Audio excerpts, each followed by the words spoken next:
بسم اللہ الرحمن الرحیم۔ السلام علیکم ورحمۃ اللہ وبرکاتہ۔ آج ہم ایک بہترین دعا کے بارے میں پڑھیں گے، یعنی کہ اہم مشکلات کے لیے قرآنی دعا۔ ہر مشکل سے مشکل کام کے لیے یہ دعا ضرور پڑھیں۔ پہلی دعا یہ ہے، حسبنا اللہ ونعم الوکیل۔ یہ دعا آپ نے ایک مرتبہ پڑھنی ہے۔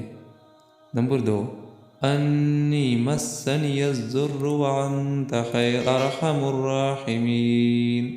دوبارہ سن لیجئے، انی مسنی الضر وانت ارحم الراحمین۔ یہ بھی ایک مرتبہ پڑھیں۔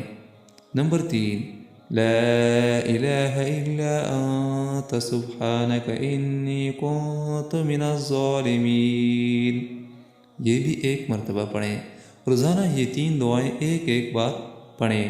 انشاءاللہ الرحمن آپ کے تمام مشکلات حل ہو جائیں گے۔ اللہ تعالیٰ اس پہ عمل کرنے کی توفیق نصیب عطا فرمائے۔ آمین ثم آمین۔